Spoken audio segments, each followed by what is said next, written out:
আবার একবার সবাই মিলে চলে এলাম নপাড়া কাজে, কারণ কাজটা আজকে আমাদের শেষ হয়ে যাবে। আর রোজা বলে 3-4 দিন ছুটি করেছিলাম, না হলে আগেই শেষ হয়ে যেত। তাই কোনো চিন্তা ভাবনা না করে ফটাফট আজকে চলে এলাম আমরা কাজটাকে শেষ করতে। রোজার দিন আর তাড়াতাড়ি কাজ করে বাড়ি যেতে হবে, তাই কোনো চিন্তা ভাবনা না করে ফটাফট নরসাদ ভাই এদিকে কাজ লেগে গেল। অনেকক্ষণ কাজ করার পর তাড়াতাড়ি কাজটা আমাদের শেষ করতে হবে, তাই কোনো ভিডিও না বানিয়ে আমাদের কাজ এখন আপাতত পুরো কমপ্লিট। তারপর আবার কি ওইদিকে কাজকর্ম শেষ, আর এদিকেও আমরা আমাদের যন্ত্রপাতি গুটি নিয়ে রওনা দিয়ে দিলাম বাড়ির দিকে। এরপর সোজা চলে এলাম আমি বাড়ি, আর বাড়িতে এসে যন্ত্রপাতি আর কাজে জামা প্যান্ট গুলো রেখে সোজা ঢুকে বললাম আমি বাড়ির ভিতরে ঢুকি দেখি 2:05 বাজে, আর এখন আমাকে জোহরের নামাজ পড়তে হবে। তাই তাড়াতাড়ি গোসল শেষ করে আমিও লেগে গেলাম জোহরের নামাজ পড়বো বলে উজু করতে। জোহরের নামাজ শেষ করার পর আমি ভাবছিলাম একটু ঘুমিয়ে নিই, তারপরে ভাবলাম যে ঘুমিয়ে নিলে আমি এখন আসরের নামাজ পড়তে পারবো না। তাই চলে যাচ্ছি গ্রামের ভেতর দিকে। গ্রামের ভেতর দিকে যাওয়ার সময় দেখছি রাস্তাঘাটে কেউ কোথায় নেই। তারপরে গ্রামের ভিতরে এক জায়গায় এসে বসলাম, আর এখানে ছিল ভাইপো আর একটা ভাই। তাই তারা আমাকে বলছে যে আমাদেরকে ব্লগে নাও, আর ওই দিক থেকে একটা ভাই আসছে, আর আমিও তাকে বলছি তাড়াতাড়ি আয়, আমার গল্প করার কেউ নেই, তাই আয় দু ভাইয়ে গল্প করবো। তিনজন মিলে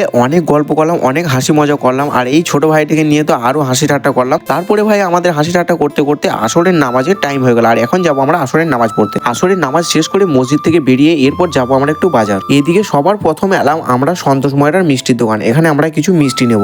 অনেকক্ষণ বাজার ঘোরাঘুরি করার পর আমাদের বাজার করা কমপ্লিট, আর আমরা যাবো এখন বাড়ি। সবকিছু দেখানোর পর ইফতারের জন্য টাইম ছিল আর মাত্র 15 মিনিট, তাই ফটাফট আমি ইফতারের জন্য দাতন করতে লেগে গেলাম।